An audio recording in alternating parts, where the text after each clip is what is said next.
Shalom lekulam, Shmi, Naseekh Rashee Shama. ראשית, אני רוצה לתת כבוד ושבח ליהוה אלוהי אברהם, יצחק ויעקב. First, I want to give honor and praise to the most high power of Abraham, Isaac, and Jacob. Welcome to Bayeeth Ma'azahn Ministry, portion of the Bayeeth Ma'azahn Network. Today, we're going to be going over a lesson that I put together for you all. It's entitled "Life is Your Choice," and I want to utilize our scripture, the Tanakh, to kind of convey the message that I want to give to you all. So, what we're going to start off at is in Deuteronomy. But before we get started with Devarim, I want to let you all know, please, or ask you all to subscribe to the channel if you have yet to do so. On our YouTube channel, Bayeeth Ma'azahn Network. For those of you that's on Facebook watching this right now, we truly appreciate you. Make sure that you like, make sure that you share it, because this message is going to be important for people. All right. Ma'azahn Network on Facebook and on Instagram at House of Balance 12. All right. Naseekh Rashee means Chief Prince of the organization of Bayeeth Ma'azahn. I am the Chief Prince of the organization and the founder. But let's get started, you all. Let's get started. We're going to go into Devarim, or Deuteronomy. Deuteronomy chapter 10. Deuteronomy chapter 10. And we're going to read a few verses in there, okay? Deuteronomy chapter 10.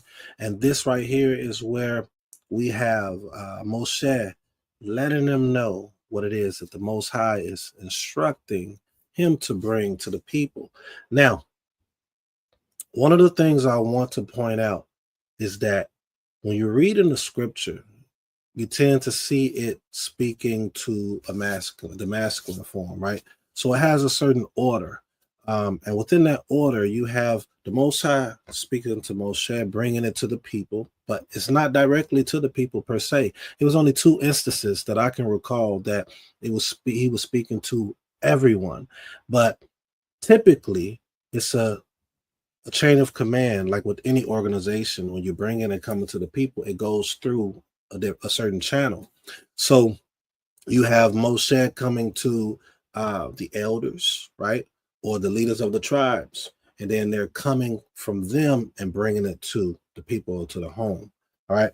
So I want you to keep that in mind. It's important that we understand that, because when you see the prophets is being mentioned, the prophets are going to the leaders for a reason, because you have to start with the head to get to the rest of the body, right?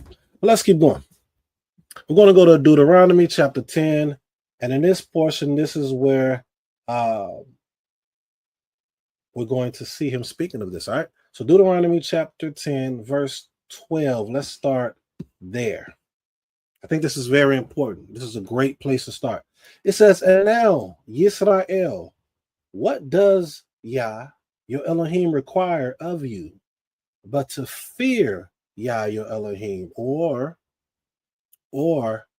see, some people might say the fear is too strong, right? It's too harsh, but that's not the case. It's still respecting. It's respecting in a high regard, and to understand that this individual is over your life in every capacity. So you should give a certain amount of honor due to this individual, right? So in this case, the Most High. The Most High is the creator of all things known and unknown. All things known and unknown. So it's a certain reverence that needs to be given to someone of this magnitude, right? So it says, "But to fear Yah, your Elohim, to walk in all his ways, to love him, to serve Yah, your Elohim, with all your heart and with all your soul," right? With all your heart and with all your being. Every part of you should want to please it or he that causes you to be and exist. But we have become spoiled to the point that, we think that we're due this life. Nothing is promised to those that don't understand the promise. Nothing is promised to those that don't understand who they serve. Nothing is promised to those who do not know who gives you life. And if you know that something gives you life and you're only here because of it, you're going to show a certain appreciation. It says with all your heart, right? Love them, serve them, and to keep the commandments and statutes of Yah, which I am commanding you today for your good. It is for your benefit, right? Some of you may have pets. Some of you may have children, right? The cage is, you might have a cage. I know this is, this may be kind of harsh for some, may not understand the direction I'm going with it, but just hear me out. You may have a cage of protection for your pets, right? So they won't go out and get lost. This is for their good, right? They treat you with so much respect when they see you bringing food to them. They're happy. They understand that you are their caregiver, for lack of a better word, right? Some may argue with me and say, we're domesticating these animals. They should be out doing whatever.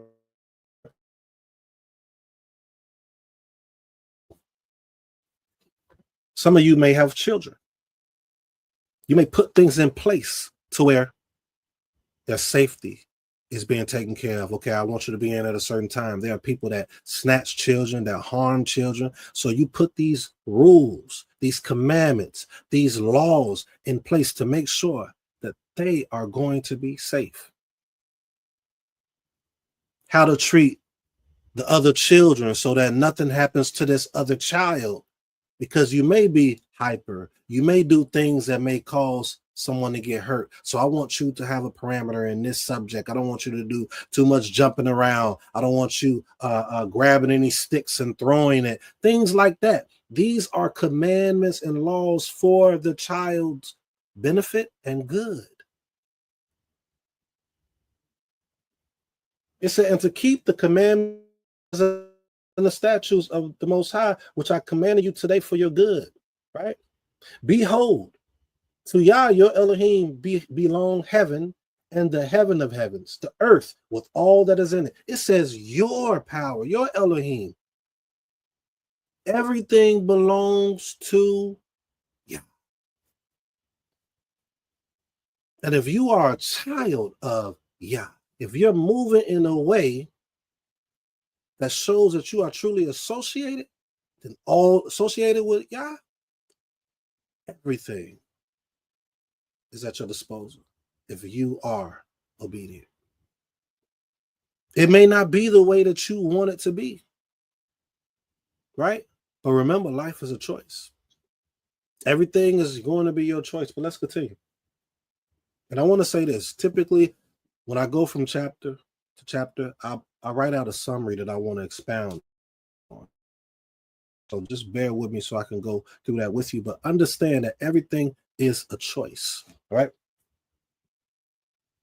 Behold, verse 14, to the Most High, your Elohim belong heaven and the heaven of heavens, the earth with all that is in it. Yet Yah set his heart in love on your fathers and chose their offspring after them, you above all peoples. As you are this day, you are above all, right?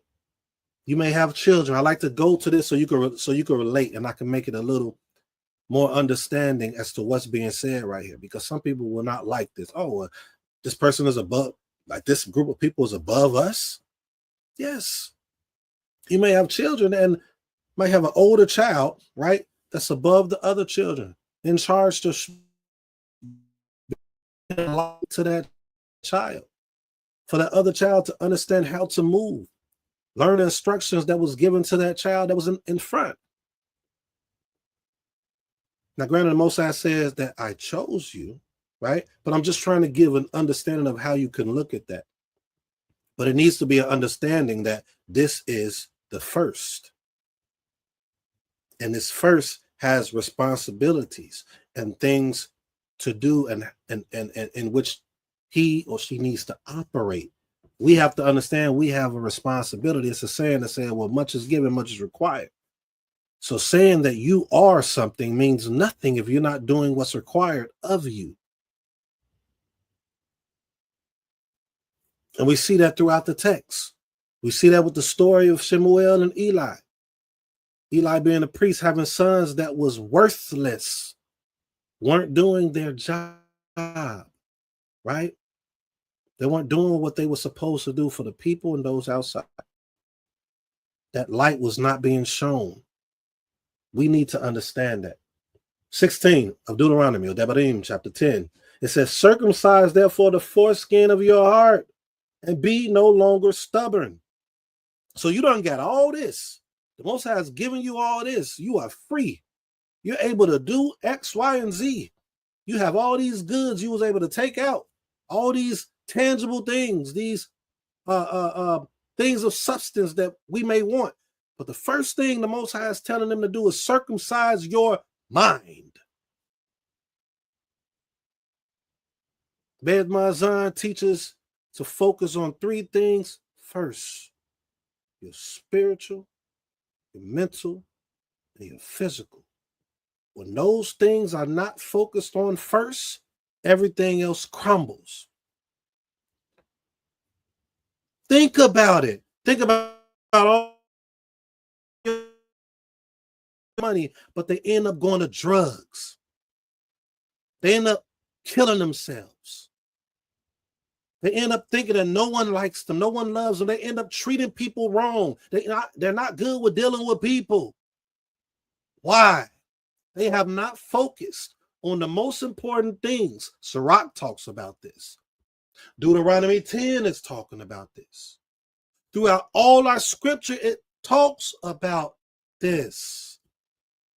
Why is all the prophets going to these horrible leaders when they have this extravagant things? Because they have not focused on the mental and the spiritual. They haven't even focused on their well-being. He says, circumcise, therefore, the foreskin of your heart, which is synonymous in Hebraic understanding, your heart and your mind. The way you think, change that. If you're not doing that, you are one-sided, right? You are not understanding how to deal with what I'm putting before you. 17, for Yah, your Elohim, is power of, it says of gods in this translation, and Lord of lords, the great, the mighty, and the awesome Elohim, who is not partial and takes no bribes. He's not partial and he takes no bribes. And guess what he teaches you to do in Deuteronomy chapter 1? Those are the leaders. Do not be partial and do not take bribes. Don't be partial. Be the same way across the board in judgment. Don't be harsher on someone else because you don't know them, and be all giving and allowing things to happen because you know this person. That was told to them, which translates to us in Deuteronomy chapter 1. We're still in the book of Deuteronomy right now. It says, for the Most High, who is not partial and takes no bribe. So you can't, it's nothing that you can shift, or you can't cause the Most High to give in to you just because of you trying to offer something. Oh, if I do this, Most High, I will stop if you do this for me. Don't bribe them, show them through your actions. Don't just say it. Actually change what you're saying you're going to do. Understand that goal, make sure your intent is right and change it and go in that direction. That is what the Most High is going to accept beyond all of this. Understand this. Let's keep going. Verse 18, Deuteronomy chapter 10. He executes justice for the fatherless and the widow and loves the sojourner, giving him food and clothing. You know what's interesting the most? I said he executes justice for the fatherless and the widow. Why? Because in our scripture too, it talks about how the leaders mistreats the widow for their benefit. This is me paraphrasing. If anyone needs me to find that script for you, I will. Simply. Our intent means everything. Is it simply to benefit ourselves?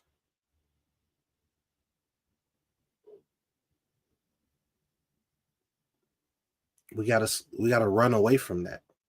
That's another topic, and that's another lesson. Verse 19, he loves the sojourner. Therefore, for you were sojourners in the land of Mizraim. You should fear Yah your Elohim. You shall serve him and hold fast to him. And by his name you shall swear. He is your praise. He is your Elohim, who has done for you these great and terrifying things that your eyes have seen. Right? He's talking to the individuals that the older individuals, right, that he brought out. Moshe is reiterating this. You have seen it. We haven't seen anything. We're reading it. So we know that contextually who he's speaking with. Your fathers went down to Mitzrayim, to Egypt, 70 persons. And now Yah, your Elohim, has made you as numerous as the stars of heaven. The Most High deals with a small amount. And when dealing with that small amount of individuals, it's not about just being great. But the glory comes from, that shows how great the Most High is. The glory comes from that. It comes from that. He is your praise. He is your Elohim, right? By his name you shall swear.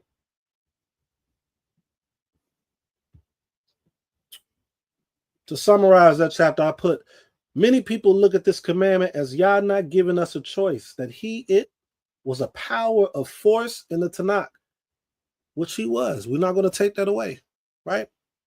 But let's make it more relatable for today. As I stated, when you're grooming your Yeladim towards success, are you not telling them what they should do to accomplish these goals? You have directed them to keep a certain routine to protect what it is you've carefully instructed. You are giving them the game, the cheat code, right? That is what Yah has done for his people. That is what he's done. All right. You all, if you're watching this right now, please continue to stay tuned. We're going to go down, hit some more chapters. Make sure that you subscribe to this channel on YouTube. And if you're watching on Facebook, make sure that you share it on Facebook and direct them to the YouTube channel, Bayeeth Ma'azahn Network. Make sure you subscribe and like. And if you want to donate, you can donate to the PayPal's on the bottom. You can donate to the Cash App on the bottom as well. But let's continue. Let's continue. Deuteronomy chapter 11, Devarim 11. These are the verses that we're going to go over. 1, 7 through 8. All right. First thing that it says is, you should therefore love Yah, your Elohim, and keep his charge, his statutes, his rules, and his commandments always. This seems like it's a lot. This is a lot, right? All these laws, all these commandments, but you all know that there has been something that has been pushed on you? Those of you that don't understand the Tanakh just means Torah, right? Nebaim being the prophets, and the Ketubim being the writings, like Psalms, Proverbs, Ecclesiastes, right? It's just an acronym. But you have been bamboozled. We are doing laws today that supersede the laws of the Torah. I mean, in number. Even in the New Testament, right? There are more laws in the New Testament than there is in the Torah. More commands that was given. Those that study these things do understand this, right? Some may disagree with what I'm saying, but it is. But laws and commandments are important. They help build the character within us. It showcases our integrity or our lack of integrity. Because if you are lawless, then you are a danger to those that you love and those that are around you. In some capacity, trust me. You don't have to, you don't know me, but trust and believe. If you come to our platform on Fridays, Love and Balance Talk Sessions, we go over we speak on matters that's dealing with the community, and we showcase what I'm saying right now. So it says, you shall therefore love Yah, your Elohim, and keep his charge, his statutes, his rules, and his commandments always, because it's going to be for your good. Remember, we spoke on that in the last chapter. Let's jump down to verse 8. You shall therefore keep verse 7. For your eyes have seen all the great work of Yah that he did. So, verses 2 through 6 is speaking on the stuff that they've seen. We didn't see it, but it's nothing new under the sun. We're gonna speak on that a little later. But we have not seen it, but this is for our benefit. Right? When you buy tables and stuff like that, there's instructions in there to make it easier for you. Right? So an elder in my community says to shorten your learning curve. Right? Or Shalem. To shorten your learning curve. That's what instructions are for. When you are not someone that's a natural builder and you are learning how to create or make something, a product that was given to you, you look at the instructions. Why? So you won't destroy or harm anything. It's to shorten your learning curve. Verse 8, you should therefore keep the whole commandment that I command you today, that you may be strong and go in and take possession of the land that you are going over to possess. Right? It's context behind that. But we could easily use that for anything today. If you got a goal that you want to accomplish, then you have to go through certain processes to accomplish it. If you try to go behind or try to get out of doing what's necessary, then most times you're not going to accomplish what it is you're trying to accomplish. Let's jump down. Let's jump down to verse 13. Okay, you all read that on your own. I just want to go through some things. Remember, life is your choice. Things could be given to you to help shorten your learning curve, as my elder would say, but it's your choice to abide by it. And you have to be willing to accept the consequences of whatever choice you made. That's what you have to realize. That's what we have to realize. Verse 13 says, and if you will indeed obey my commandments that I command you today, to love your Elohim and to serve him with all your heart and with all your being, right? He will give the rain for your land in its season, an early rain and the latter rain, that you may gather in your grain and your wine and your oil. What is it essentially saying? Follow the process. Accept this learning curve that I'm giving you. Maintain the integrity in what the instructions are, and everything will happen in your favor. It may not happen the way you expect it to happen exactly, because your vision of things may not be the structure of what is being handed to you, but it's still going to benefit you. All right? Still going to benefit you. What was that? Verse 14? Give me a second. Let me see where we at. It was verse 14. Let's keep reading.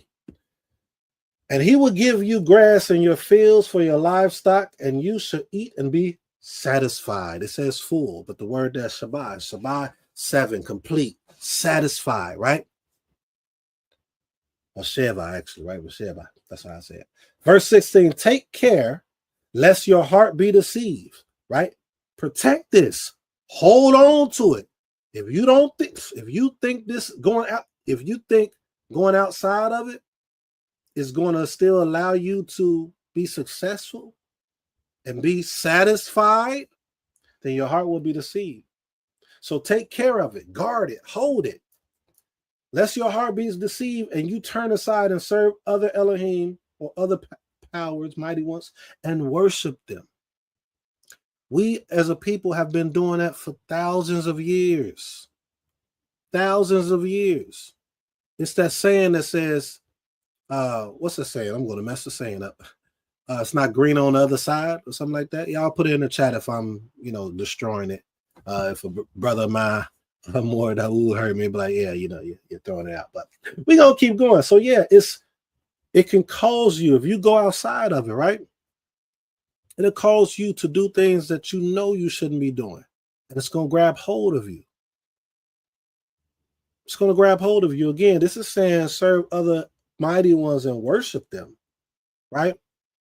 We're doing that today. We're doing it today. That's going to be another topic. Again, life is your choice. I'm focusing on something right now because what I want us to do is focus on circumcising our mind and starting from a certain place in life. And if you're not in that place of life, you can still go forward into this understanding and transforming your life towards Yah in the proper way.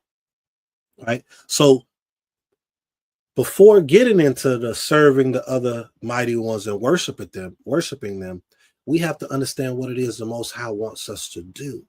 Because a lot of us, we don't even have an understanding of what the Most High wants us to do because we were already birthed and born into the things that was opposite of what was given to us as Josiah. And we're going to get into that a little bit with Josiah a little later. But we were born into it. So we need individuals of shoulders that I stand on. And if you call me that as well, individuals like us that can show and present this to you so that you can shift and change it. Okay, let's keep going. Verse 17, Deuteronomy 11 and 17. Then the anger of Yah will be kindled against you, and he will shut up the heavens so that there will be no rain, and the land will yield no fruit, and you will perish quickly off the good land that Yah is giving you. You should therefore lay up these words of mine in your heart, in your mind, and in your being, right? Remember I said spiritually, mentally, physically. I teach that heavily. Mentally, spiritually, physically. Because that is what the Most High points back to the most in the Tanakh. In the word of he points back to that the most. We got to get that. We got to understand that. Everything else we can accomplish. We do that willingly. We're able to do it. But for some reason, when it comes to circumcising our mind, when it comes to serving the Most High fully with all our being, and what is attached to that? How we deal with people, which he established in the 10th chapter. Everything starts from mental, spiritual, physical. In you, your being. For all your soul, all your being. And you should bind them, verse 18 still, as a sign on your hand. And they then should be as frontlets between your eyes. Why is this all dealing with the body? Why is this all dealing with the body? The spiritual, the mental, the physical, right? Why? It didn't say anything about outside of you in order to be connected with the Most High properly, in order to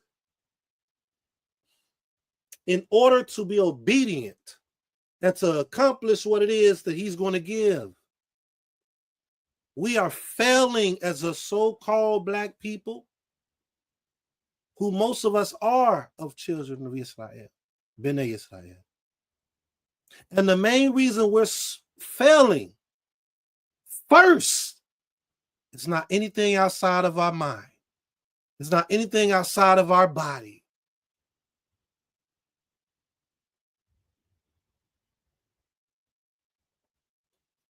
That is why we fail in the most. Scripture attests to that fully.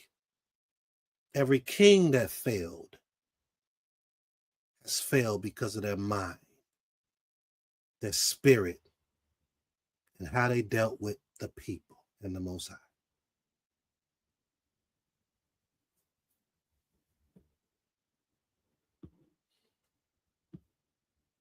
In closing, you all, what I put in this chapter, when you think of certain careers, athletes in their profession, I like to use things that people can relate to the most for those that's just getting to understand who I am. I like to do that because that's one of the best ways to relate to everyone. Talk about something they're used to. This scripture, a lot of people are not used to it, even people within our path. Contextually, our people wasn't really into it like that. Just the leaders that brought forth the information to them and the instruction. Everyone wasn't literate. And even today, most people are not, don't have the understanding contextually, culturally, consistency of the text, linguistically. So it's needed for people to break it down like this. But let me keep reading, right? When you think of certain careers, so again, I break down summaries after I break down a chapter. Just want to put that out there. When you think of certain careers, athletes in their profession, the military, right? There are procedures that are needed to be followed no matter what, to the letter. To ensure its success, understand what I mean to the letter. Because I know what people go to when they hear that. It has to be, let me keep reading. Let's go explain. Things that are in place that each individual is required to carry out so that the goal is executed. But these careers also want those a part of the program to desire these things. To desire it. Circumcise your heart. Isaiah chapter 1. Reason with me. 2 Chronicles. If you will do. Wanting you to desire to want to do these things to the T. Because if you do it to the T and you desire it, even if you fall, you're going to get back up and go right down that path again and continue in it and learn from it. But if you don't have that desire to want to do that, you will not accomplish it. But guess what? We accomplish everything else we want to do. Keep On Trying is a song that me and my Ishai did. We are Bayeeth Ma'azahn Music. We just released the album as well. But it's a song called Keep On Trying. And one of the things that I said in my verse is we can do anything else we want to do. But when it comes to serving the Most High, when it comes to loving our people, and I'm talking about loving with the understanding mind, understanding heart, we pull back. It is what we want to do. It is what we want done. It is what we want to be said.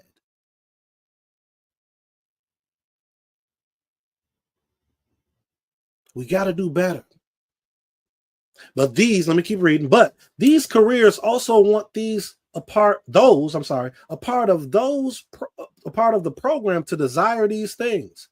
These careers want those that are a part of the program to have a love for what they're doing. That's why the Most High is commanding and like wanting you to love. I want you to understand what I did for you. I want you to understand that I want good for you. I want you to understand this. I want you to love who I am for you.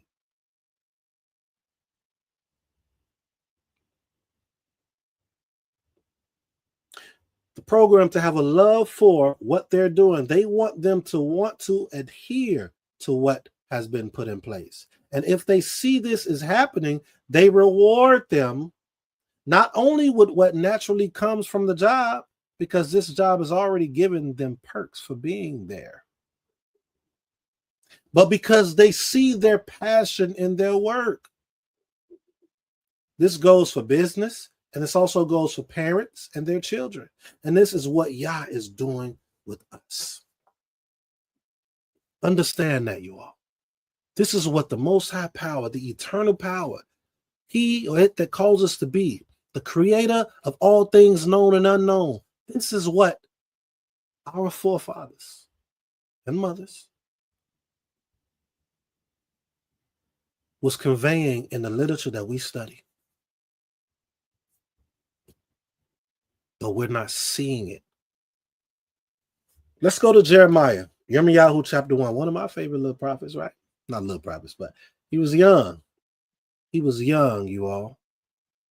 before we go there, make sure you subscribe, make sure you like, make sure you share if you're on YouTube right now, and make sure if you're on Facebook or any other platform that you share it and direct them back to this. It's important. All right. Make sure that you like, make sure that you subscribe once again. We're going to go to Jeremiah chapter 1. This may need a part 2, you all. This may need a part 2. May not, though. Let's go to it. Jeremiah chapter 1. I love this, you all. I love going to Jeremiah chapter 1. All right. I want to read verse 1. I know I put Jeremiah chapter 1 to go to verse 4, but I want to read verse 1. Just verse 1. The words of Yirmiyahu, the son of Hilkiah, one of the priests who were in Anathoth in the land of Benjamin. I just want to stop there. That's it. Just remember that word, that name, Hilkiah. One of the priests. But let's jump down to verse 4. Now the word of Yah came to me saying. Now the word of Yah came to me saying, I want to stop there. A lot of us do that. I never negate. If a person say the Most High speaking to them, people say that the Most High don't speak to anyone today. I highly disagree with that. I actually can showcase how that's not true. But everyone says it today, and that's just not true right there.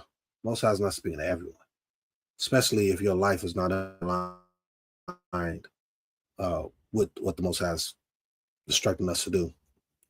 And you don't have a willing heart. It's up to the Most High to see that or not. But your patterns, your consistency, how you operate will show that. Okay. Let's keep going. Now the word of Yah came to me saying, before I formed you in the womb, I knew you. Right? Before I formed you in the womb, I knew you. And before you were born, I consecrated you. I set you apart. I appointed you a prophet to the nations. I want to stop there because we use that. Sound bite scriptures. I also say sound bite doctrine. So sound bite scriptures is when people take a bite of what that scripture is and then we just apply it to everyone. So sound bite scripture. The Most High knew me before the womb. Contextually, this is not what this is speaking of. When people say that, the Most High didn't know you before the womb. Not the way that it's speaking here. When the Most High is knowing someone or something before the womb, it's because something was done prior to them being there. I don't know why I said that like that. But prior to someone being there or that person being alive, it was something done. Now, granted, we are the children of the Most High, so we're known in that way, right? Most High is the creator of all things known and unknown, so we're known in that way. But knowing before the womb means you are designated for something. Something has been done that will be causing you to be designated for something. That's knowing before the womb. Your life is going to be geared towards the people. That's being known from the womb. But it's not taught like that. And I pray that those that's watching this understand that part. Okay. Let's go down. Let's go down to verse 6. Oh, we're already on verse 6. 6 through 10, you all. Then I said, Yah, Elohim, behold, I do not know how to speak, for I am only a youth. So he's young. He's a younger individual, right? But Yah said to me, do not say I am only a youth, for to all to whom I send you, you shall go. You're going to go before the people. No matter how old you are, if the Most High is using you, do it. Come humble, be humble, but everyone's not going to understand you. If you have shown consistency of humility, Don't worry about anyone telling you anything, especially if you are doing what thus says the Most High. Unless the Most High sends them to say something to you. And you will know based upon their patterns, how they are consistently. Verse 7 again. Do not say, I am only a youth, for to all to whom I send you, you shall go. And whatever I command you, you shall speak. Do not be afraid of them, for I am with you to deliver you, declares the Most High. Then Yah put out his hand and touched my mouth. And Yah has said to me, behold, I have put my words in your mouth. See, I have set you this day out over nations and over kingdoms, to pluck up and to break down, to destroy and to overthrow, to build and to plant. Notice that it was a lot of mixing around and destroying and dismantling and all that. Because you got to break what it is they know. You have to shift the way that they think, because their thinking is not in alignment with what I put in place back in the Torah. It's not. It's not. And once you do that, it's a certain way to do that. Now, granted, he's going to a certain caliber of people. Well, not caliber, but leadership. Right? But once you do that, you want to build and plant. You want to, your goal should be to build up and plant. And it doesn't mean to come and destroy and break down. It's certain individuals that may deserve that, and then it's certain that don't. Majority don't, because majority are ignorant and don't understand. That just means they don't know.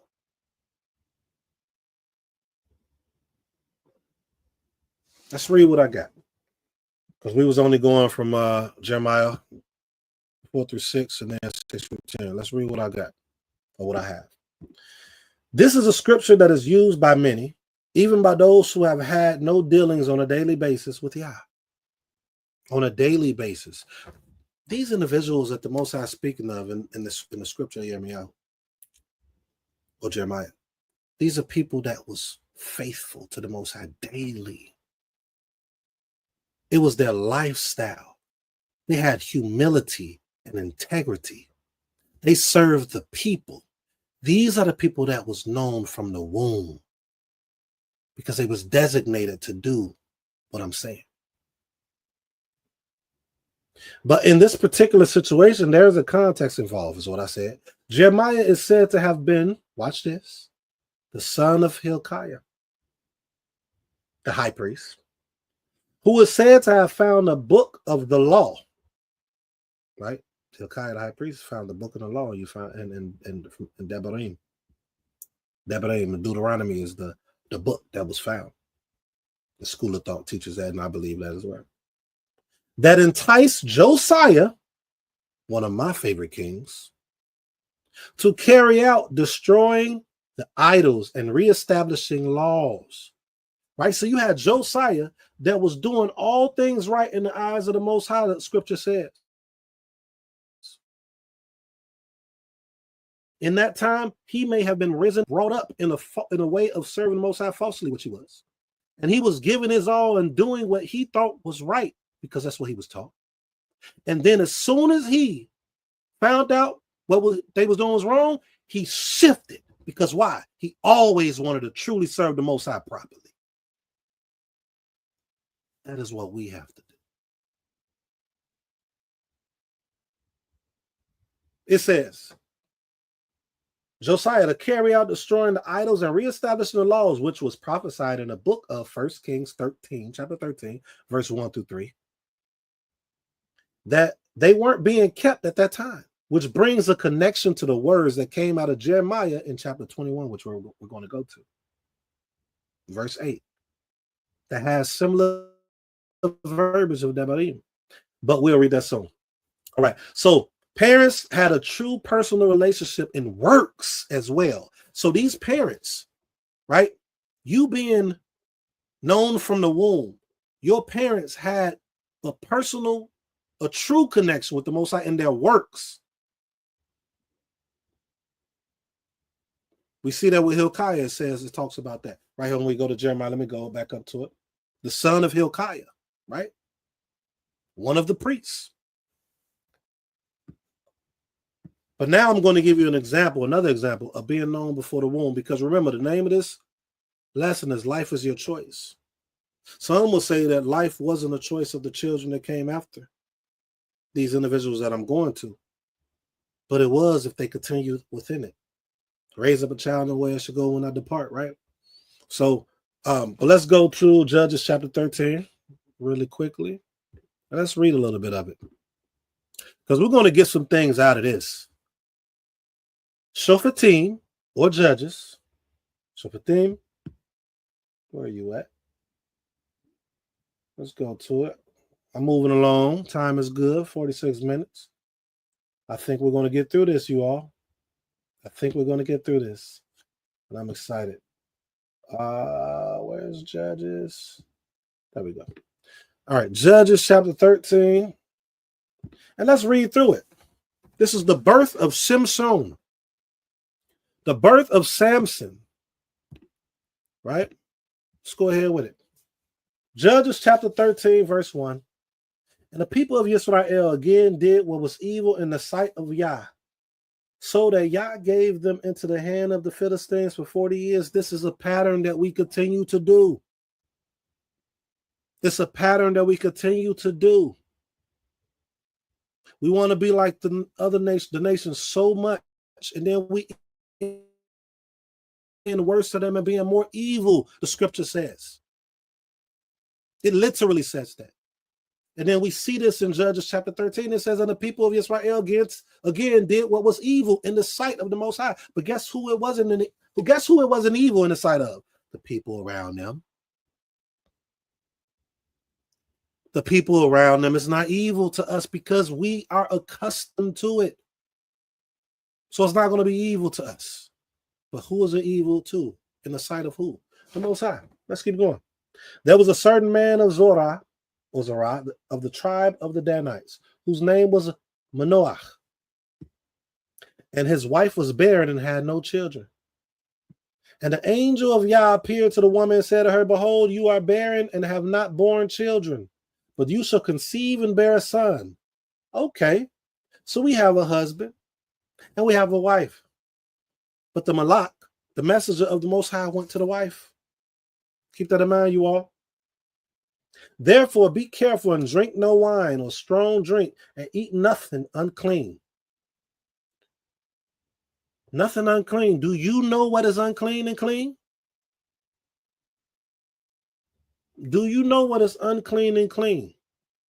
And I do understand the passages that talks about it's not what goes in the mouth that makes you, but it's what comes out. But it's a context and it's a message within that when it says that. It's not telling you about food. It's talking about you, who you are, within you, the way you think. Remember? Circumcise your mind. Because it is things that are clean and unclean what you're eating. But before you can focus on that, because that means nothing in a sense until you change and shift your mind. Mental, spiritual, physical.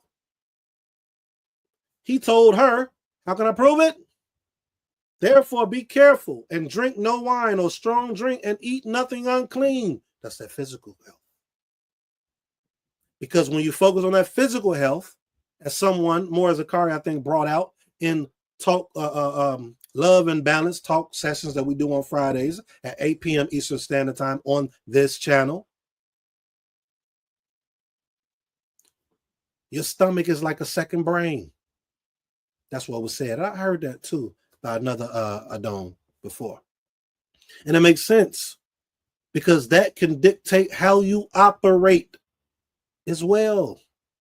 So this Malak, this messenger is telling her to be careful what you drink, no wine, no strong drink, and eat nothing unclean. Now, this is dealing with the Nazarites. Okay, this is not for everyone, but Still, this is a lesson right here. All right. For behold, you shall conceive and bear a son. No razor shall come upon his head. For the child shall be a Nazarite to Elohim from the womb, and he shall begin to save Yisrael from the hand of Philistines. So he had a certain purity about him. This is knowing him before the womb, because it was something designated. He was set apart from the beginning. The parents had to be a certain way. But watch how what the wife does. Watch the husband and wife dynamic. The wife is being talked to by the Most High through the Malak. If we think our women can't be connected to the Most High, then you need more studying. You have to talk to the Most High. You have to pray, meditate, fast, and study through the scriptures to understand that is not true. But watch the dynamic here. Watch the dynamic. Then a woman came and told her husband. Oh, she didn't just go and do. Even though she was talked to and brought this information by a divine source of the Most High, she still went to her husband. That's verse 6, you all. It says, then the woman came, Judges 13:6. Then the woman came and told her husband, a man of Elohim came to me. And his appearance was like the appearance of the angel of Elohim. Very awesome. I did not ask him where he was from, and he did not tell me his name. But he said to me, behold, you shall conceive and bear a son. So then drink no wine or strong drink, and eat nothing unclean. For the child shall be a Nazarite to Elohim from the womb to the day of his death. But watch what the husband did. Then Manoah prayed to Yah. He didn't say, woman, get out of my face. Most I don't talk to you or deal with you. He didn't do none of that.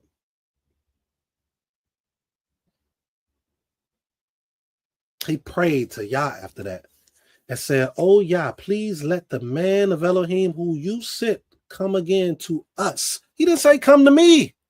He said come to us. Look at the dynamic. The divine source of the Most High went to the woman, the wife. The wife didn't run and go do her own thing. She went to the husband. The husband didn't snap on the wife and say, no, he ain't talking to you. He only talked to me. He went to prayer.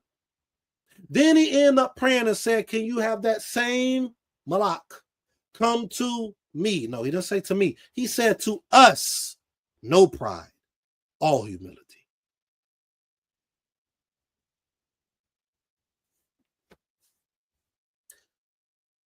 Have him come again, verse 8, to us and teach us what we are to do with the child who will be born. Why is it not teach me what to do with the child? Because he's going to be born. Because it takes both.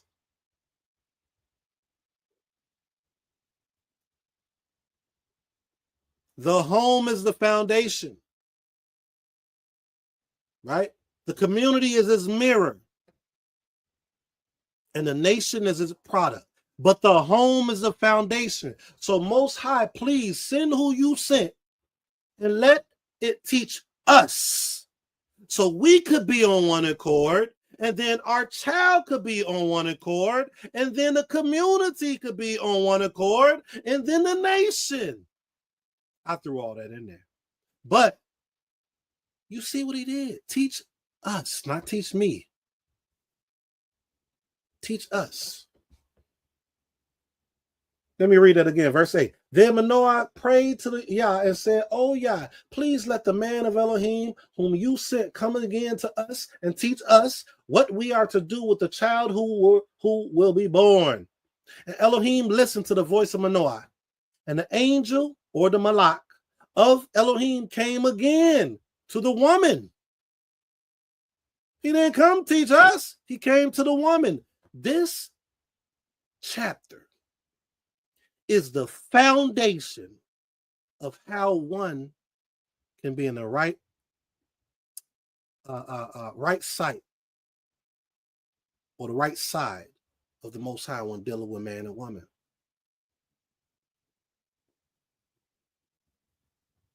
Verse 9 again. Elohim listened to the voice of Manoach, so it means he listened to him. And the Malak of Elohim, or God, right? People say God, but I don't want to say that, but I got to let you all know what I'm referring to. I don't say it. You want to know why? Let me know. I mean, you come ask me. Came again to the woman. Came to the woman again as she sat in the field. What is she doing in the field? What's she doing in the field, y'all? I'll let you all think on that. But Manoach, her husband, was not with her in the field. Doesn't mean he wasn't present. So the woman ran quickly and told her husband, meaning that he was present. She was able to run to him. He was probably doing his work. She was probably doing her work. But she was able to get to him. So the woman ran quickly and told her husband, behold, the man who came to me the other day has appeared to me. Let's keep reading. And Manoah arose and went after his wife and came to the man, right? It says, and Manoah arose and went after his wife and came to the man and said to him, so he followed his wife back to that man. She had went in that direction. This is not to say the women lead. I'm not saying that. Because as I established in the beginning, once she got that information, she went right to the husband. But it's showing a certain dynamic of working together. Working together. Freaking better sheet. The Genesis said, man, husband cleave to the wife. Oh, why we don't talk about that? But we're not going to go there. Life is your choice. Remember, y'all, life is your choice. That is the topic. That is the title. And Manoach arose and went after his wife and came to the man and said to him, are you the man who spoke to this woman? And he said, I am. And Manoach said, now, when your words come true, what is to be the child's manner of life? And what is his mission? They understood that if this instruction is here for us to carry it out for the benefit of our child, then our child has a mission to carry out as well. Yisrael, we are supposed to do something specific. We're supposed to be a light to the world. We're supposed to have a mission. We're not supposed to just say we're this, we're that. We are supposed to operate a certain way, and we're supposed to have a mission. So he's asking him, what is to be the child's manner of life, and what is his mission? And the Malak, or the angel of Yah, said to Manoah, of all that I said to the woman, let her be careful. Right? I don't like this translation. But of all that I said to the woman, let her be careful. She may not eat of anything that comes from the vine, neither let her drink wine or a strong drink, or eat any unclean thing. All that I commanded her, let her observe. So look, he said, look, what am I supposed to do? Of that, what I said to her. But since you asked, do this, this, this, this. What does that say? Listen to her. Listen to what she said. The Most High is working through her too. Not just you, which you see it because you prayed for us to be taught. You prayed for us to be taught what it is the Most High want for it. So I answered, but I answered through her again. Everything does not come through you, men. You are the leader. You are the provider, spiritually, mentally, physically, and financially in that sense, because now we're talking about your home. You are all these things, yes. But everything, revelations and things of that nature, does not come only and solely through you. Understand this. Hear my voice. If you don't agree, you'll see it. You're going to experience it. You're going to witness what I'm saying is a fact.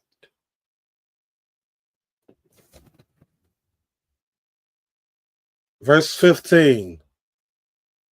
Manoah said to the Malak of Yah, please let us detain you and prepare a young goat for you. And the Malak, or angel of Yah, said to Manoah, if you detain me, I will not eat of your food. But if you prepare a burnt offering, then offer it to Yah. For Manoah did not know that he was the Malak, or angel of Yah. He didn't know. And that says something. He didn't know that he was the Malak of Yah. Start treating everyone with a certain amount of respect and honor, no matter who or what you think you are. We are supposed to be the children of Yisrael, or servants of the Most High, so we all should be treated a certain way. Because you may not know who it is that you're dealing with. Understand this. You have to. I pray that you do.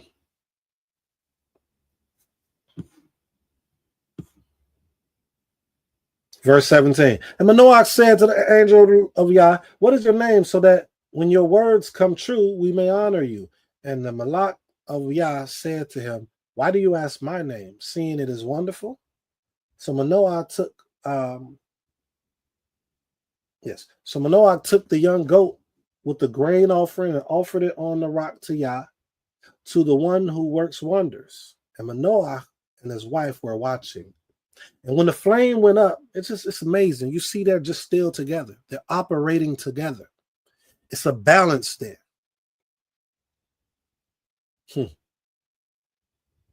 And they fell on their faces to the ground together. They're operating together. It is your choice to operate together. It is our choices. It is our choice to operate together. Home is the foundation, everyone. That's the number one thing. Outside of serving the eternal power, the one who calls us to be, the creator of all things known and unknown. Outside of that, this is one of the foundations, if not the foundation. So they fell to the ground together. Verse 21. The angel of Yah appeared no more to Manoah and to his wife. Then Manoah knew that Manoah knew that he was the angel of Yah. And Manoah, or the messenger of Malak, and Manoah said to his wife, we shall surely die, for we have seen Elohim. But his wife said to him, if Yah had meant to kill us, he would not have accepted a burnt offering and a grain offering at our hands, or shown us all these things, or now announced to us such things as these. Sometimes the man may have a moment. And what is the woman's job? What is the wife's job? To reassure, to bring back that belief if it's a lack of it. Because it happens. Anyone that says it doesn't is a liar. Every great man of the Most High through the scriptures everywhere has had that moment. Some multiple times. That you remain strong and faithful in the Most High. Completely. But watch what she says. And the woman bore a son and called his son Shimshon, or Samson. And the young man grew, and Yah blessed him. And the spirit of Yah began to stir in him. Right? Stir in him. Why? Because what was given before, knowing him before the womb, was being done. The instructions was being met. The commandments was being observed. And they had a desire to do it. They had a desire, you all.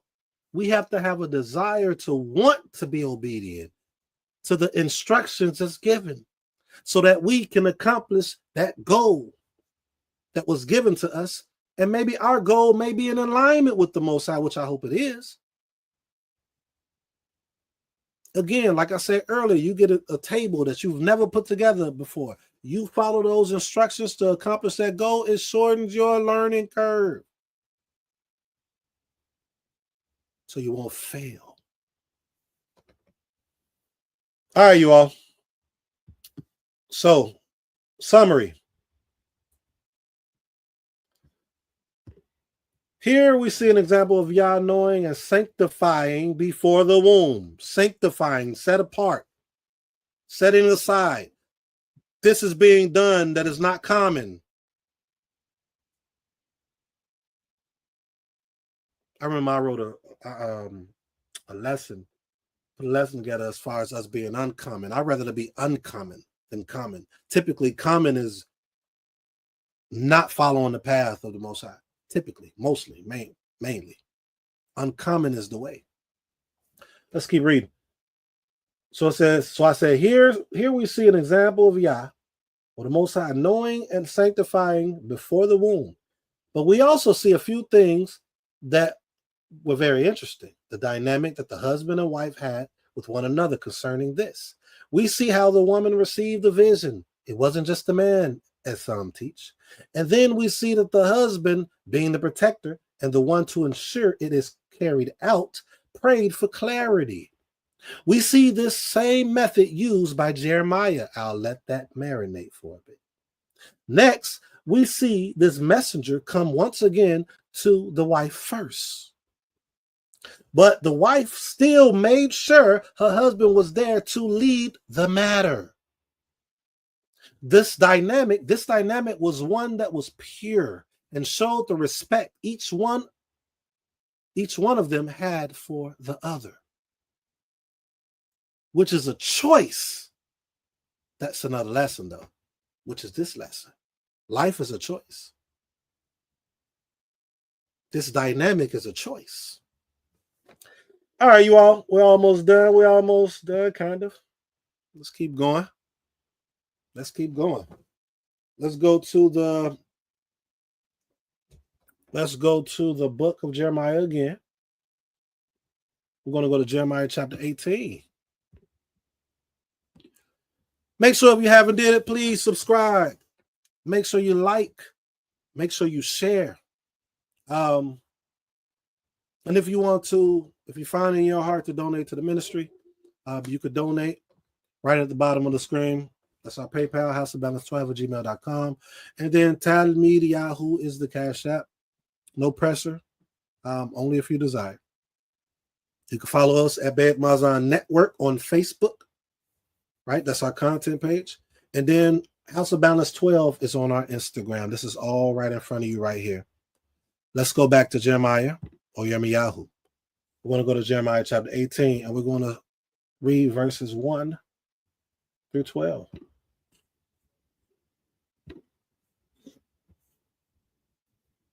All right. The word that came to Yirmiyahu from Yah: arise and go down to the potter's house, and there I will let you hear my words. So I went to the potter's house, and there he was working at his wheel. And the vessel he was making of clay was spoiled in the potter's hand, and he reworked it into another vessel, as it seemed good to the potter to do. So you all see, he reworked it, right? It started, that clay was spoiled in the potter's hand. So he's coming from one thing and he's going to another. He reworked it into another vessel, as it seemed good to the potter to do. Then the word of Yah came to me, verse 5. O house of Israel, can I not do with you as this potter has done? Declares Yah. Behold, like the clay in the potter's hand, so are you in my hand, O house of Israel. Right? If at any time I declare concerning a nation or a kingdom that I will pluck up and break down and destroy it, and if that nation concerning which I have spoken turns from its evil, I will relent of the disaster that I intended to do to it. Ezekiel talks about this. Man, don't let nobody tell you if there's something going on in your life that you have been doing wrong in. If you change at that moment, circumcise your heart, shift your mind, right? Your mental, your spirit, your being. If you change it at that moment, the Most High forgives.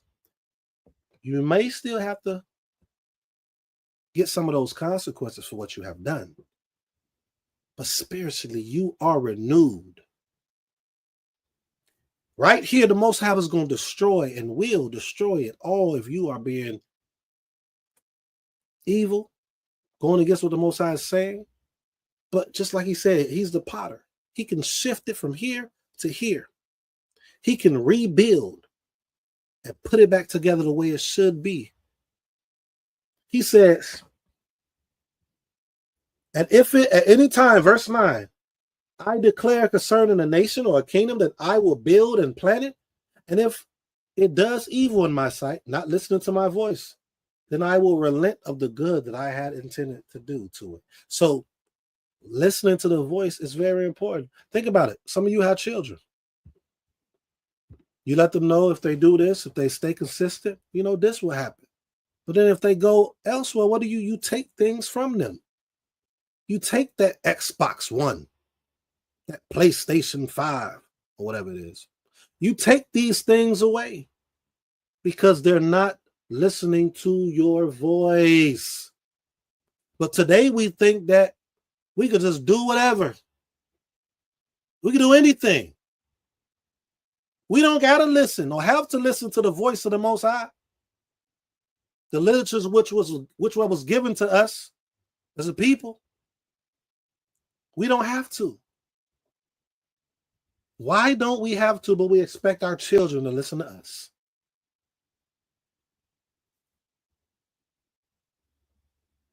Because we're hypocrites. Or because we don't really believe in the Most High. That could be one way. That may be the very way. Or the very thing. Let's keep reading.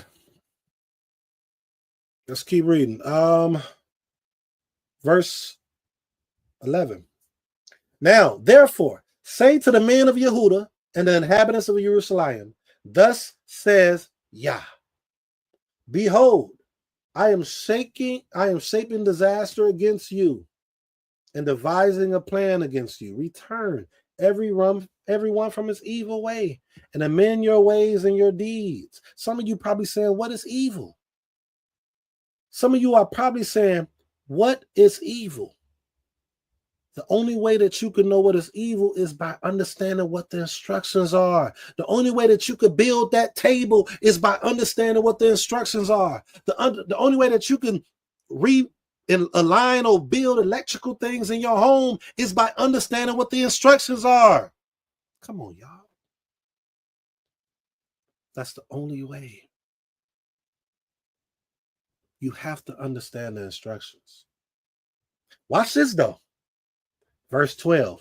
But they say that is in vain. We will follow our own plans. That instruction is over. It's done with. We're going to follow what we do. And will everyone act according to the stubbornness of his money? The stubbornness of his things that he have? No. It says the stubbornness of his evil heart or mind, thoughts, how he moves. Before you do something, you think it. Before you do something, you think it. Before you do something, you think it. It's within your spirit.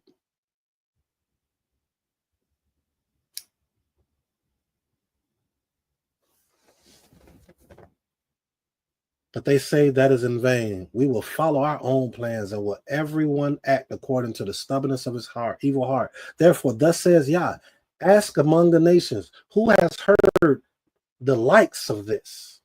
Actually, I want to stop there. We're going to jump to verse 18, but I'm going to read what I wrote to summarize those verses. Just as a good parent should be, Yah is that same way with us. The child is in the hands of the parent, and many times we see that the children go on their own way. The same goes for jobs, players, athletes, and even people in the military. But it is at the discretion of who is in charge as to how they want to handle the situation.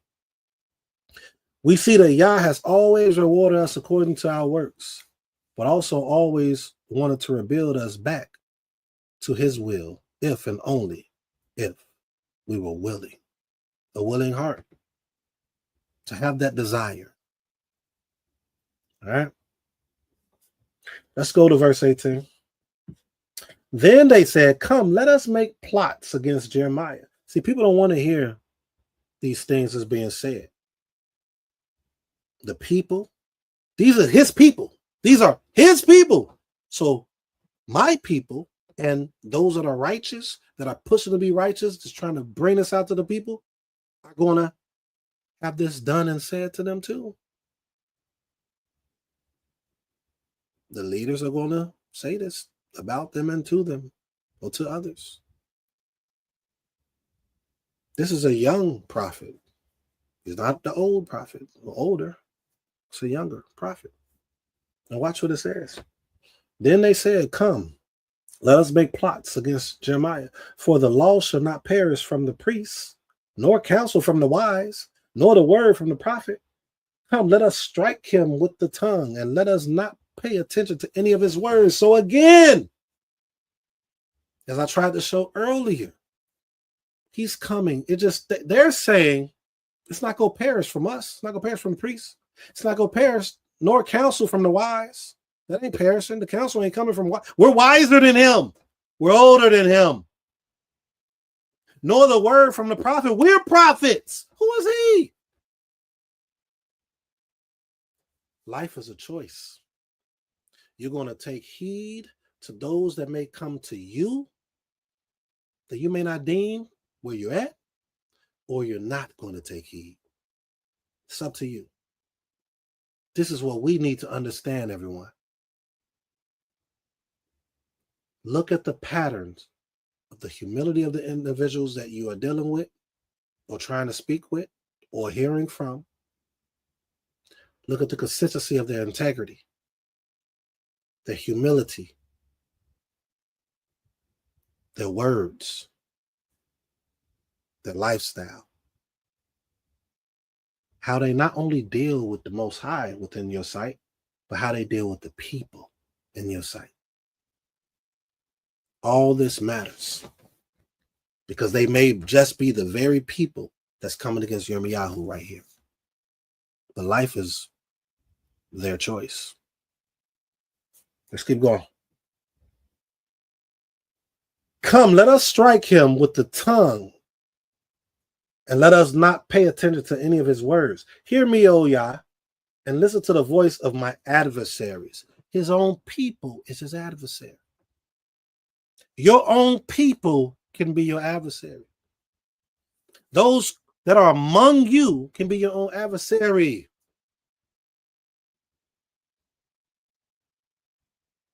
They may not listen to you, but you have to continue. Everyone that's watching this video, you have to continue to do what it is that Yah is giving you to do. And it should be in alignment with everything that we're reading, from the mental, the spiritual, and the physical, on how we're dealing with the people. Deuteronomy chapter 10, it tells you how to deal with other people as well, right? All this should be connected. It should be balanced all the way across the board. If they are not, there's a chance they may not be who they claim to be. They may just be the adversary.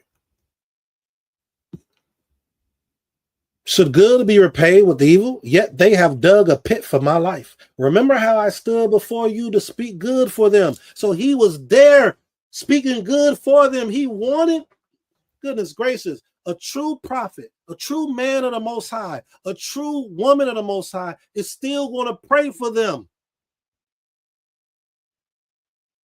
It's still going to want best for them. Speak good for them. And they won't even know it. They couldn't even fathom to know what it is that man or woman is doing or saying for and about the people towards the Most High power, the eternal power. Yeah. But he said, should good be paid for evil, verse 12? Yet they have dug a pit for my life.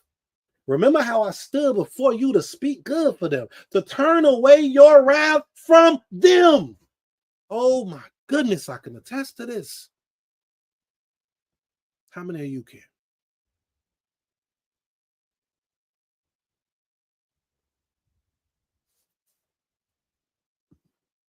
We almost done. Verse 21, Jeremiah 18. Therefore, deliver up their children to famine. Give them over to the power of the sword. Let their wives become childless and widowed. May their men meet death by pestilence. Their youths be struck down by the sword in battle. I know and understand what Jeremiah is saying. And he probably meant it in this moment, right? But we're going to see how he ends up turning out towards the end, you all. But we may not see it, actually, because I don't think I'm going that far. But let's keep going. May a cry be heard from their houses when you bring the plunderer suddenly upon them. For they have dug a pit to take me and laid snares for my feet. Yet you, O Yah, know all their plotting to kill me. Forgive not their iniquity, nor blot out their sin from your sight. Let them be overthrown before you. Deal with them in time of your anger. Man, this man was for his people completely. He was for those that was amongst him. And this is how he feels now.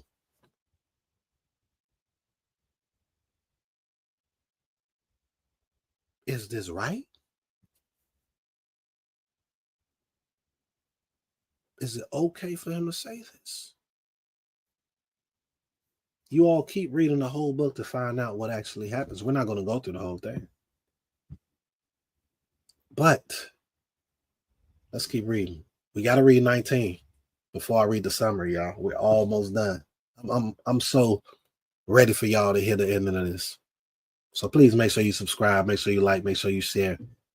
This is a message, you all. I'm so happy for what's about to happen with this lesson. I pray that you all take heed to it. I pray that you all see what I'm trying to bring to you all through the Most High, of course. Let's read. We're going 19. Jeremiah 19, 1 through 15. Jeremiah or Yirmiyahu 19, verse 1 through 15. Thus says Yah, go, buy a potter's earthenware flask, and take some of the elders of the people and some of the elders of the priests, and go out to the valley of the son of Hinnom at the entry of the potsherd gate, and proclaim there the words that I tell you. Take some of the elders of the people and some of the elders of the priests. I was talking on the platform Love and Balance talk sessions, and I was talking about us as a people. We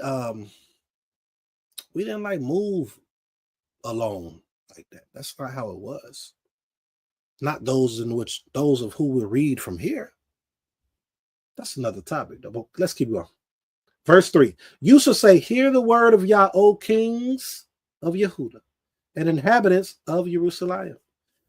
Thus says Yah of hosts, Slikah, the Elohim of Yisrael, behold, I am bringing such a disaster upon this place that the ears of everyone who hears of it will tingle.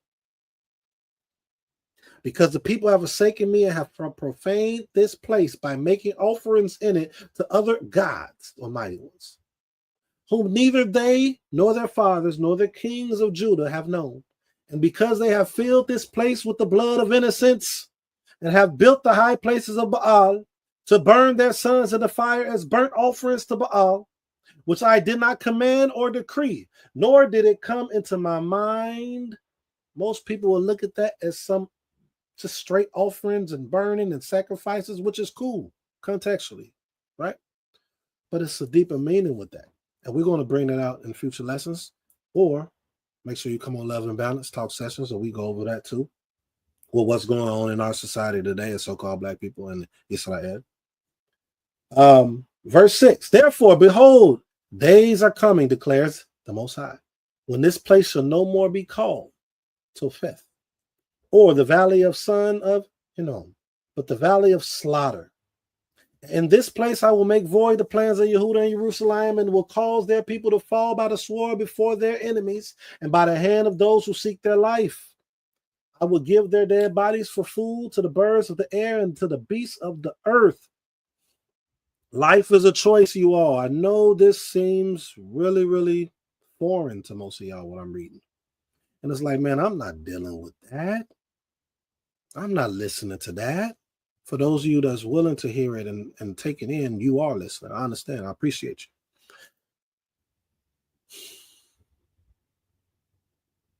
But when the time comes, you will understand why this is being said.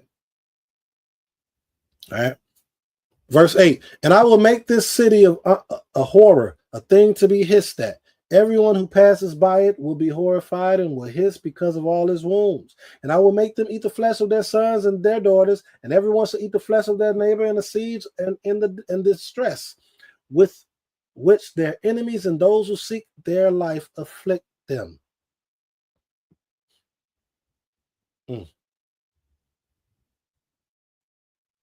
Then you shall break the flask in the sight of the men who go with you, and shall say to them, thus says Yah of hosts, so will I break this people and this city as one breaks a potter's vessel, which we didn't have to go through.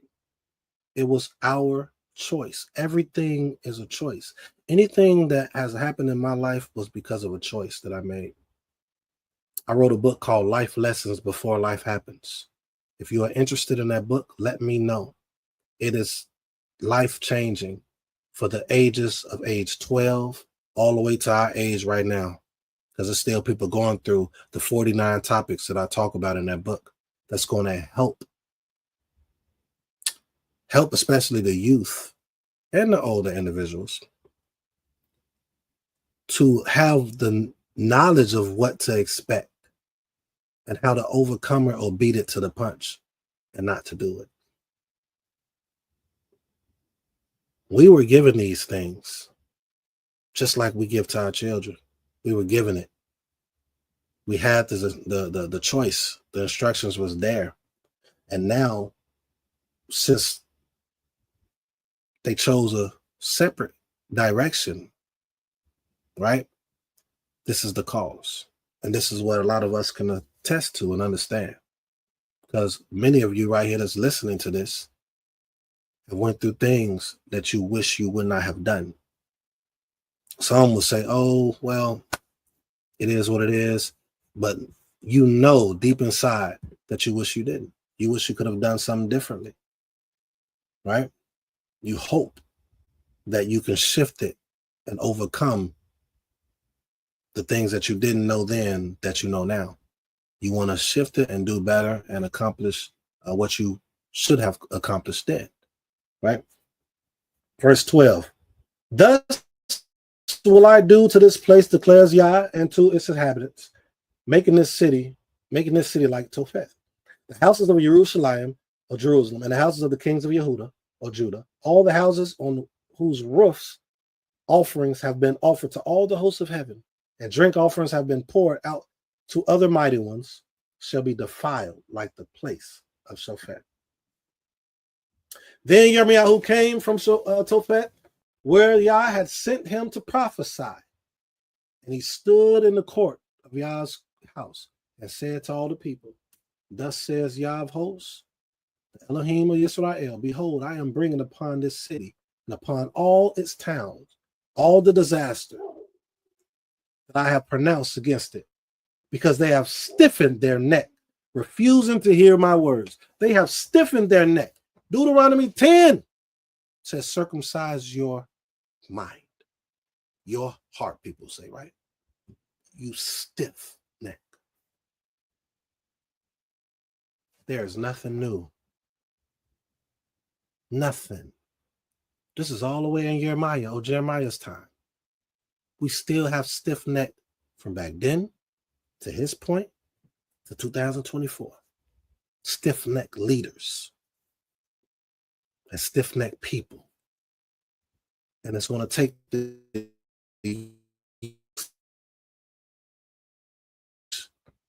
and help the minds of those that were before us, hoping that they will shift and change for the betterment of us as a people.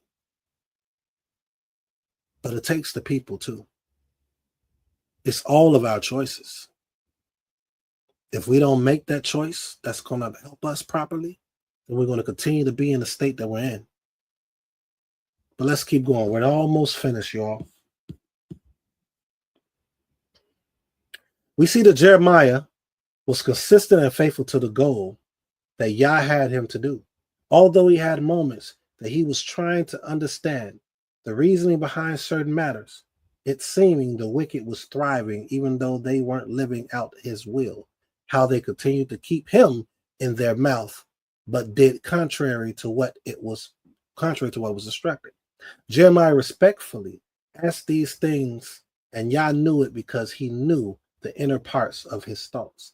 He still continued to carry out his task to the letter, what Yah had instructed him to do, and for that his reputation, his consistency, and the intent to carry out his will allowed for Yah to work on his behalf.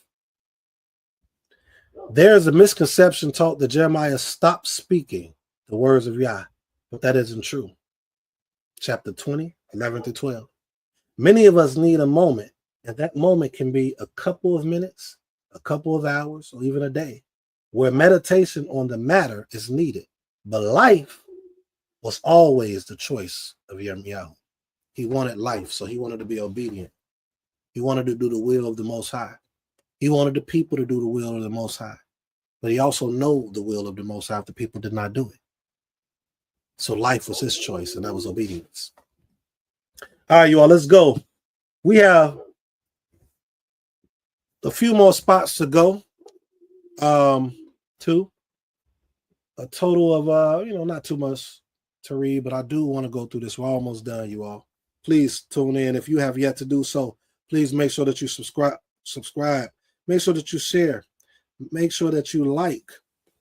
And if you're finding your heart to donate to the ministry, please do so. We're almost finished. Jeremiah chapter 21. We're only going to do 10 verses. We're only going to do 10 verses.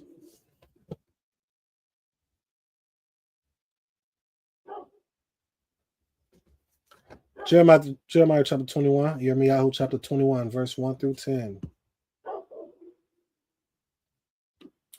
Verse 1. And it says, "This is the word that came to Yirmiyahu from Yah when King Zedekiah sent to him Pashur, the son of Malchiah, and Zephaniah the priest, the son of Maaseiah, saying, Inquire of Yah for us, for Nebuchadnezzar, king of Babylon, is making war against us.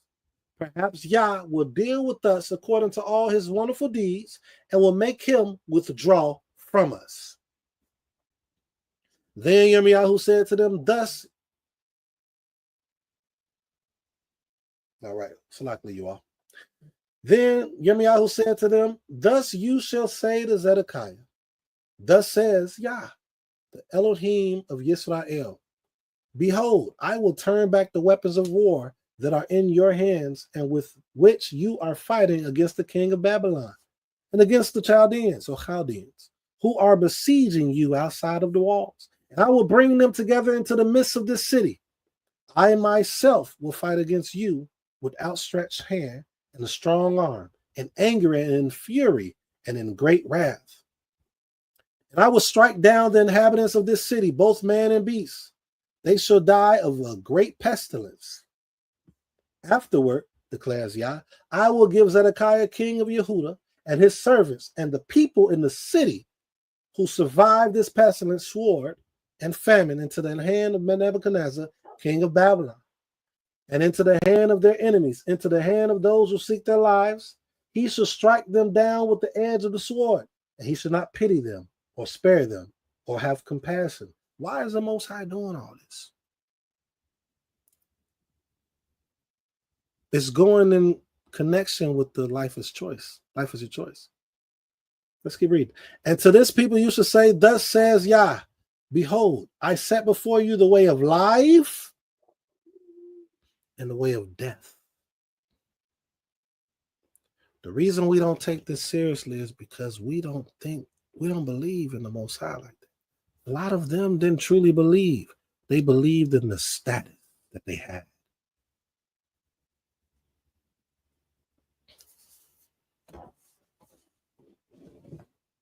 They didn't believe.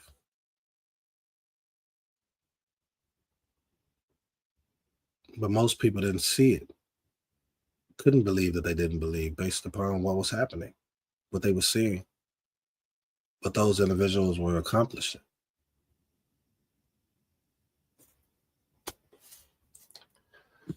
Verse 9.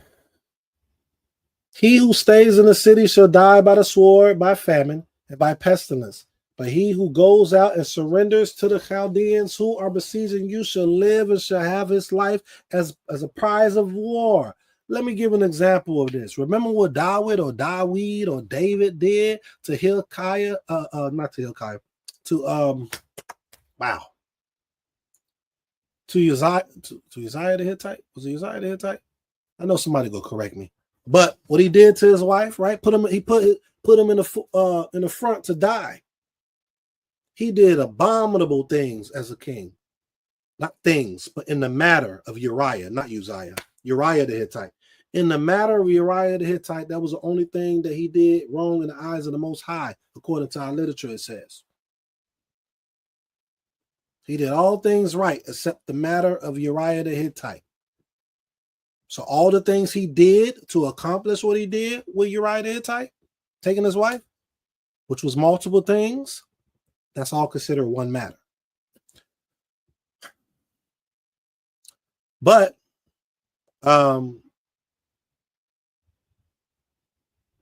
he was able to still live because he shifted and he changed his mind and heart instantly.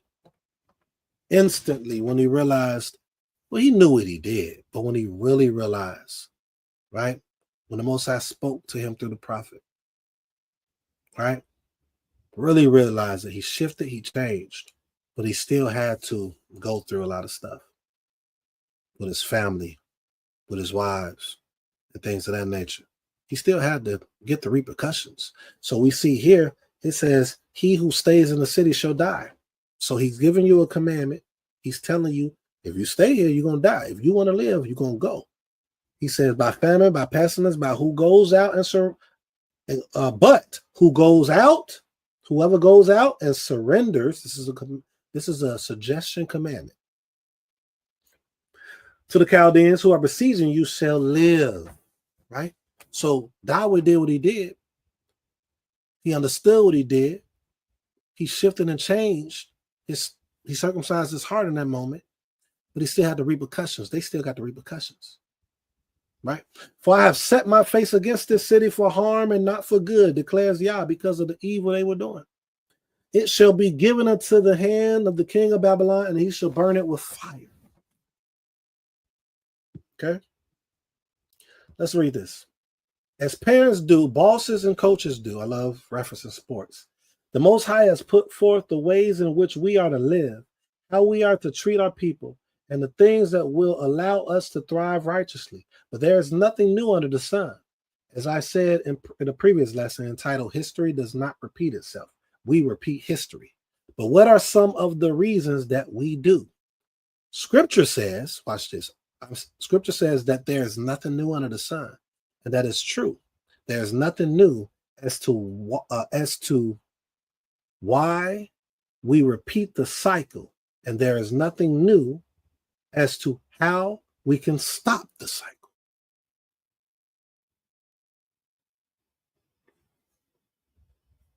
There's nothing new as to how we can stop the cycle. We can stop it today because we're repeating the same cycle that they did back then. We're not choosing life, but life is a choice. He asked Jeremiah to petition for them. To Yah, right? But they were doing opposite of what they knew was life. What they knew was a path of righteousness. Okay. So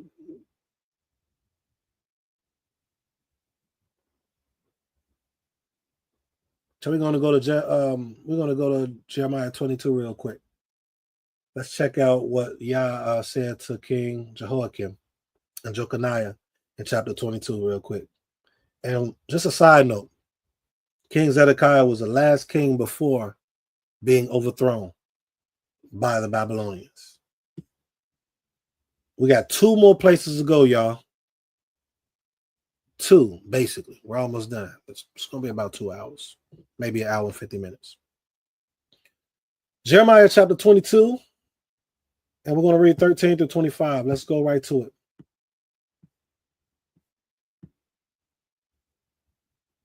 Jeremiah 22, 13 through 25. Let me bring it up for you all. 13 through 25.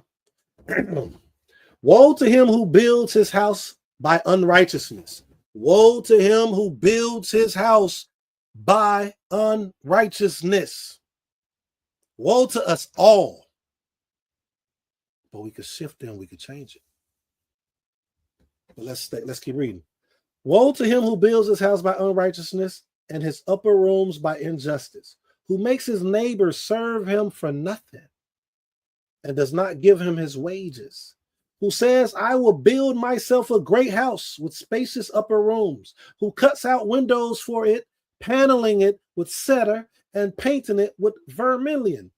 Do you think you are a king because you compete in cedar? Do not your father eat and drink and do justice and righteousness? Then it was well with him as well, right?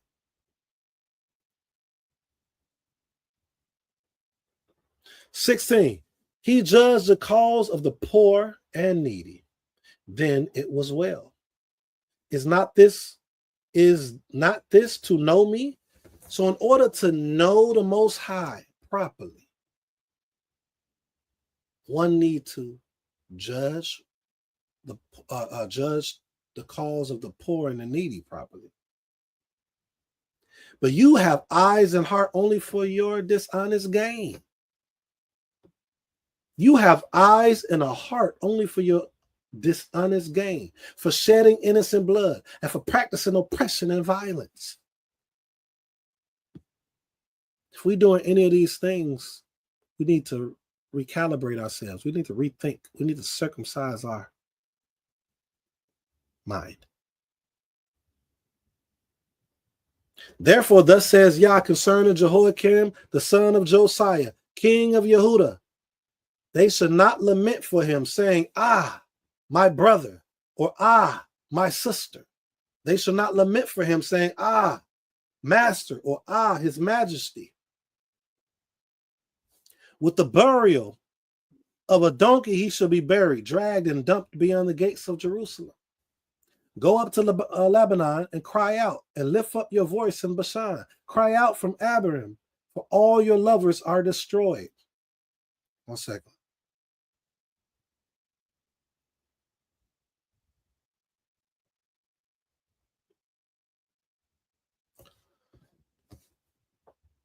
I spoke to you in your prosperity, but you said I will not listen. I spoke to you in your prosperity, but you said I will not listen.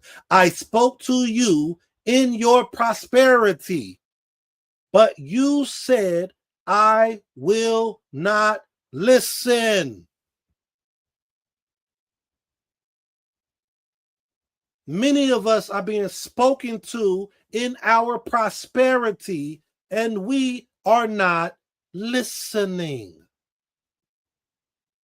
Come on, y'all. Life is your choice.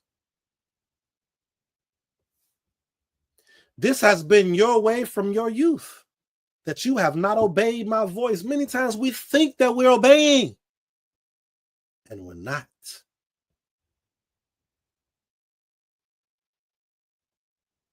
Just because things are going the way in which we desire. Just because we are doing the steps that those that are wicked are doing too. The rain will rain on the wicked and on the righteous, the just and the unjust. If you do the things necessary in the process of certain things that wicked people do, you that accomplish life, you will accomplish it too. So it's something different that you have to do that they're not doing. So just because things are happening in our lives and we're thriving and prospering does not mean that we're listening.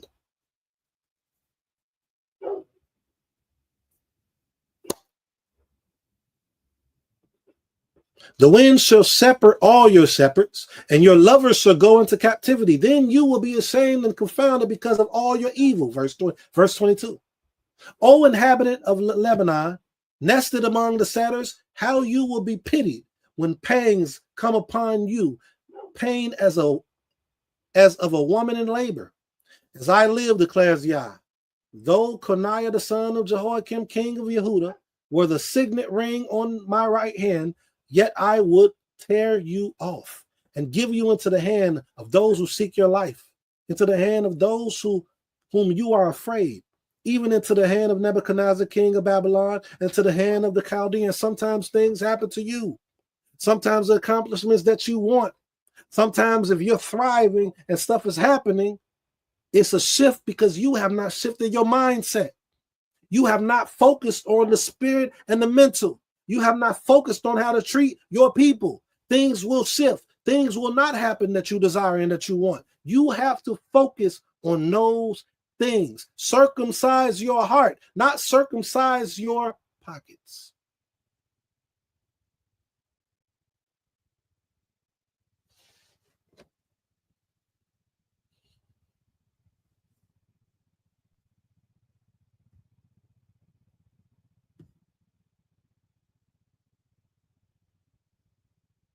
They made a choice and it wasn't life, even though they thought they were living life. We're going to 4 more verses, y'all.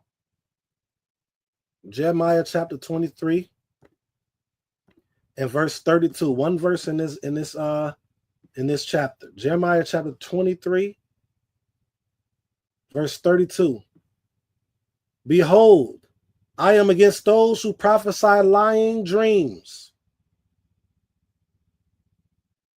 declares Yah, and who tell them and lead my people astray by their lies and their recklessness, when I did not send them or charge them.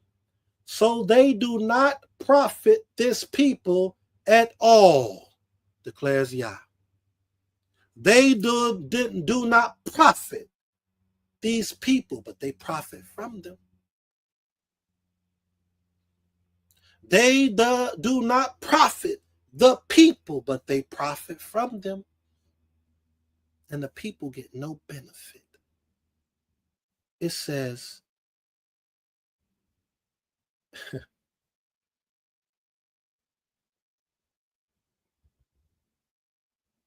I am against those who prophesy lying dreams, declares Yah, and who tell them and lead my people astray by their lies and their recklessness, when I did not send them or charge them. So they do not profit this people at all, declares the Most High Yah.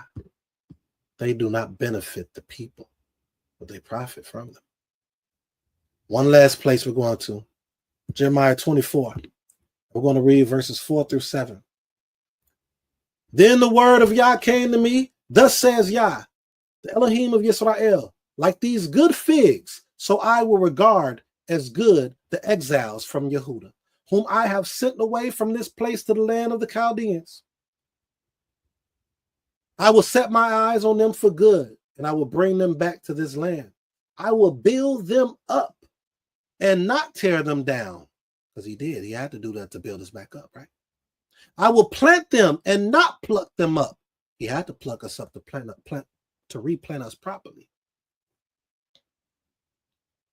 I will give them a heart to know that I am Yah.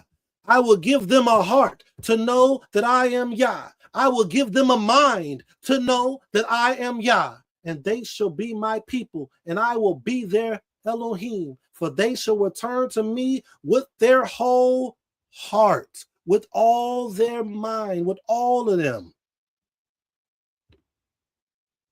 And with that, I yield. We got a choice for all of that. It's nothing but a choice. No, those known before the womb are a benefit to the people, as I stated throughout this lesson. They're a benefit to the people, mentally, spiritually, physically. Because many of our men who were kings and things of that nature, many of our leaders who was all that, they was good, they was good, but they did not benefit the people because the focus wasn't those three things. And those three things birth the understanding of life. And with that, I yield. Please make sure that you subscribe, share, and you like. If you want to donate, please, you could donate with the instructions on the bottom. We appreciate you. We love you. I am Chief Prince Shama, Naseekh Rashee Shama. May the Most High bless and guard you all. Until next time.